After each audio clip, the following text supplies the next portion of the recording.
दोस्तों, Albert Einstein ने एक बार एक बहुत ही डीप बात कही थी। उन्होंने कहा था कि everybody is a genius, but if you जज a fish by the ability to climb a tree, it will live its whole life believing that is stupid. यानी हर इंसान अपनी लाइफ में ही एक जीनियस है, पर अगर आप एक मछली को पेड़ पर चढ़ने के लिए बोलोगे तो वो पूरी लाइफ यही मानेगा कि वो एक स्टूपिड है, क्योंकि एक मछली के लिए पेड़ पर चढ़ना इम्पॉसिबल है। ठीक वैसे ही हर इंसान में अपनी कोई ना कोई खूबी जरूर होती है, लेकिन तब जब वो उस काम को करे जिसमें वो अच्छा है। अगर कोई इंसान वो काम करता है जिसके लिए वो बना ही नहीं है, तो लाख कोशिश करने के बाद भी वो उस काम को नहीं कर पाएगा, और अगर कर भी लेगा तो वो काम उसको बहुत ज्यादा मुश्किल लगेगा। एंड इस सिचुएशन में भी वो यही सोचेगा कि मैं किसी लायक नहीं।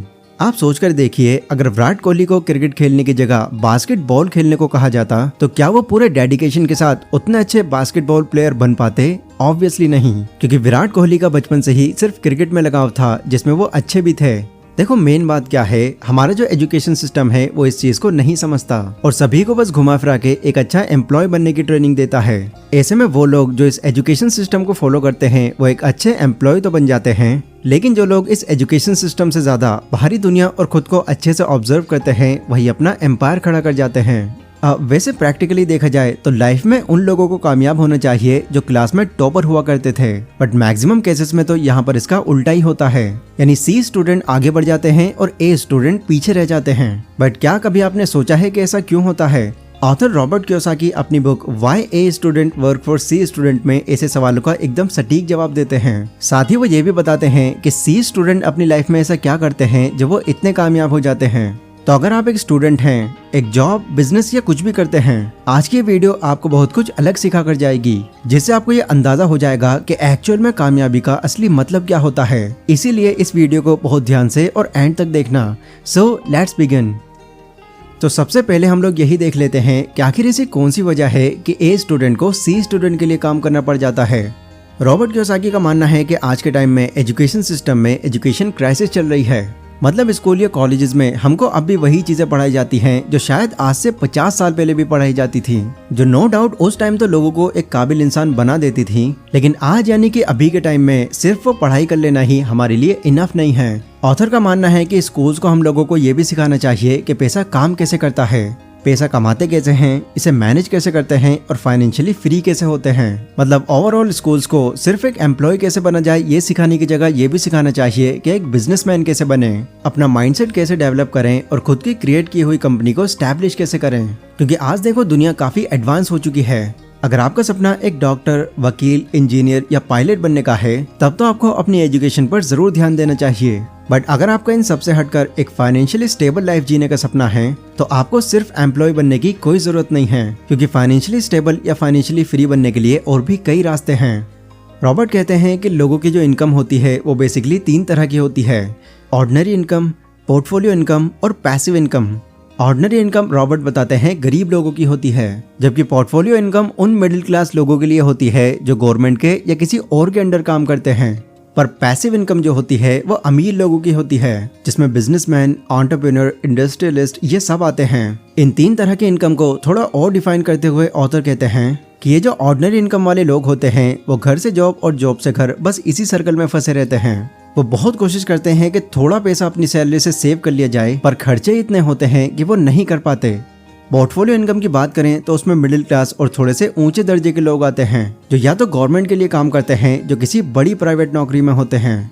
ये जो लोग होते हैं वो पैसों को सेव भी करते हैं और इन्वेस्ट भी करते हैं, क्योंकि एक पर्टिकुलर एज आ जाने के बाद उनका सपना बस एक सुकून भरी लाइफ जीने का होता है। पैसिव इनकम अर्न करने वाले जो लोग होते हैं वो किसी के अंडर काम नहीं करते, बल्कि ये लोग अपनी इन्वेस्टमेंट या फिर अपने बिजनेस से ही बहुत सारा पैसा कमा लेते हैं। एंड रॉबर्ट का मानना है कि इन 3 तरह के इनकम्स में से ये सबसे ज्यादा खास है, क्योंकि ये जो इनकम होती है वो अपने आप ही पैसे बनाती है और एक अमीर आदमी को अमीर और ज्यादा अमीर बनाती चली जाती है। इसीलिए फाइनेंशियली फ्री बनने के लिए आपको सबसे ज्यादा इसी इनकम पर फोकस करना चाहिए। वैसे पैसिव इनकम पर मैंने इस चैनल पर ऑलरेडी एक डिटेल वीडियो बनाई हुई है, जिसमें मैंने आपको पैसिव इनकम क्या है ये बताने के साथ साथ 10 ऐसे तरीके भी बताए हैं जहां से आप पैसिव इनकम क्रिएट कर सकते हैं। उसका लिंक आपको डिस्क्रिप्शन या आई बटन पर मिल जाएगा। इस वीडियो के खत्म होने के बाद उसको भी जरूर चेकआउट करें।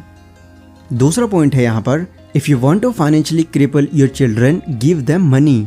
अच्छा, आपने कई लोगों से ये कहते हुए तो जरूर सुना होगा कि ये जो बड़े घराने के लोग होते हैं वो अपने बच्चों को भी सोने की चम्मच से खिलाते हैं। मतलब कि वो अपने बच्चों के हर शौक पूरे करते हैं और उनके कहने से पहले ही हर वो चीज उनको दे देते हैं जो उनको चाहिए। एंड यस, नो डाउट, बहुत से रिच पेरेंट्स आज भी ऐसा करते हैं। बट ऑथर कहते हैं कि अपने बच्चे की हर एक इच्छा पूरी कर देना भी ठीक नहीं है, क्योंकि ऐसा करके आप सिर्फ अपने बच्चों को दूसरों पर निर्भर रहना सिखा रहे हैं, जिससे उनका फ्यूचर बेटर नहीं बल्कि फेलियर की तरफ जा रहा है। हाँ, कई पेरेंट्स इस बात पर टोटली डिसएग्री कर सकते हैं और बोल सकते हैं कि ये जितना भी पैसा है, ये पैसा हमने अपनी औलाद के लिए ही तो कमाया है।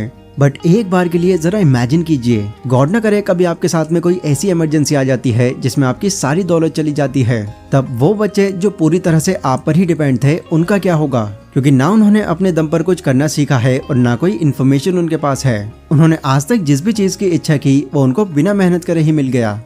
इस तरह का माइंडसेट लेकर जब कोई एक्चुअल में बाहर की दुनिया और उसका स्ट्रगल देखता है, तब वो अपनी लाइफ में फिर कुछ नहीं कर पाता और हर चीज में फेल होता रहता है। इसलिए ऑथर आज के रिच पेरेंट्स को यही एडवाइस करते हैं कि अपने बच्चों को अपने पैसे देते रहने के बजाय उनको ये सिखाना चाहिए कि आपने ये जो इतनी दौलत कमाई है वो कैसे कमाई है, कैसे आपने इसकी शुरुआत की और इस दौरान क्या क्या फेस किया, क्योंकि उसके लिए उसकी असली दौलत आपका कमाया हुआ पैसा नहीं बल्कि वो लर्निंग है जो आपने अपने रिच बनने के सफर में सीखी है।